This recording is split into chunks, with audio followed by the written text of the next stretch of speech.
শরীর আমার সিদ্ধান্ত আমার।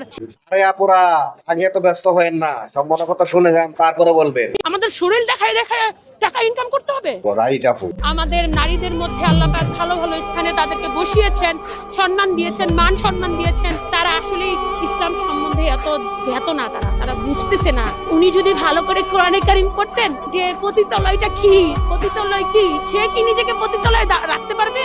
সে নিজে বলবে আমি পতিতালয় নারী। যদি সে পারে তাহলে অন্য মেয়েরাও পারবে। সে তো পারবে না, তাহলে কেন আরেকটা মেয়েকে পতিতালয়ে রাখে? কেন তাদের জন্য কর্মস্থল সংস্থানের ব্যবস্থা করার রাস্তা দেখাতে পারে না তারা? ওইসব মেয়েদের জন্য একটা দোকানপাট, অন্য কিছু আর কোনো বিকল্প কোনো পন্থা ছিল না? পতিতালয়কে কেন তারা বাস্তবায়নের জন্য চেষ্টা করবে? সেটা আমি ইসলামিক দৃষ্টিকোণ থেকে এটাই বলে, নারীরা হচ্ছে সম্মানী জাতি। আল্লাহ পাক আপনাকে অধিকার দিয়েছেন, আল্লাহ পাক আপনাদেরকে পুরুষদেরকে ক্ষমতা দিয়েছেন। ক্ষমতা মিন্স হচ্ছে মর্যাদা দিয়েছেন অনেক বেশি। কিন্তু আমি মেয়ে হয়ে আমি আপনার সাথে কোনোদিন পারবো না ভাইয়া। কেন পারবো না? আল্লাহ পাক যেখানে বলছে ছেলেরা আমাদের চাইতে ছেলেদের ক্ষমতা বেশি, আমাকে সেটা মনে রাখতে হবে। আমি শেখ হাসিনা হই না কেন, এই যে শেখ হাসিনা কি করে গেছে দেখেন না, তার মধ্যে ইসলাম ছিল না তো।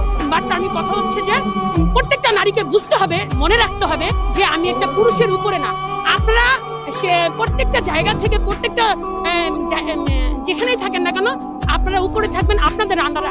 আমাদের আন্ডারে যখন আপনি কাজ করবেন তাহলে এই দেশে কোনোদিন কল্যাণ হবে না। কারণ আপনার জ্ঞানের সাথে আমি কখনোই পারবো না, যতই পিএইচডি হোল্ডার থাকি না কেন, যতই পৃথিবীর শ্রেষ্ঠ জ্ঞানী এবং শ্রেষ্ঠ ধনবান হলো, শ্রেষ্ঠ মোট কথা সকল দিক থেকে আমি আপনার চাইতে উপরে গেল, আমি আপনার সাথে পারবো না। কেন পারবো না? আল্লাহ নিজে বলে দিয়েছে। আর আমি যখন আল্লাহর বিধানকে উল্টাবো তখন আমার দুনিয়া শেষ, আখিরাতও শেষ।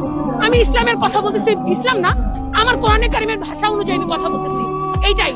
এখন কোন নারী যদি বলে আমি মুসলিম কিন্তু কাজ করে অমুসলিমের, আল্লাহ তাকেও বলবো তুই হচ্ছে কাফর, তুই হচ্ছে বেদিন, তুই হচ্ছে শিরককারী। কারণ আমি বলেছিলাম সুদ হারাম, তুই বলেছিস হালাল, তার মানে এটাও শিরক। যখন আমি সুদকে হালাল বলবো তখন আমিও শিরকি করে ফেললাম। আল্লাহ যেখানে সুদকে বলেছে হারাম, সেখানে আমি কিভাবে হালাল করি? নারী কমিশন যেটা বলেছেন যে মেয়েদেরকে এই করা হয়েছে, এইটা বলতে পারে নাই সে যে মেয়ে, প্রত্যেকটা কোনো মেয়ে না আর পতিতালয়ে যেতে পারবে না। প্রত্যেকটা মেয়েকে আমরা কর্মসংস্থানের জন্য সাহায্য করবো, এটা বলতে পারে নাই।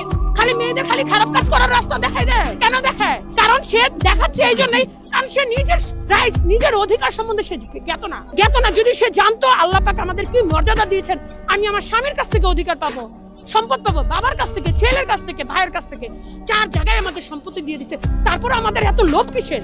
আমাদের শরীর দেখায় দেখায় টাকা ইনকাম করতে হবে। অন্য ধর্ম থেকে নিয়ে শরীর আমার সিদ্ধান্ত আমার, এটা করা যাবে না। এটা শুধু অন্য ধর্মে, কি বৌদ্ধ, খ্রিস্টান, ইহুদি, নাসারা তারা করতে পারে, কিন্তু একজন মুসলিম হয়ে কখনো এই টাইপের কথা সে বলতে পারবে না।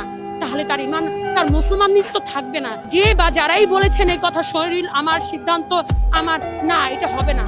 আমার শরীর আমার সিদ্ধান্তই যদি হয় তাহলে প্রত্যেকটা ছেলেদের সাথে মানে কি বলবো, হাজবেন্ড ওয়াইফের সাথে যে এরকম বিয়ে হয়, এরকম বিয়ে ছাড়া যে সব মেয়েরা, তাহলে বাচ্চাটা কোথেকে আসতেছে সেইটা আপনাকে বুঝতে হবে, কার সন্তান এটা। তাহলে প্রত্যেকের এইভাবে ডিএনএ করে আপনি বের করবেন কোন স্বামীর এটা বাচ্চা, তাহলে তো আপনি বিপদে পড়ে যাবেন। আর এটা কি ইসলাম কি সমর্থন করে?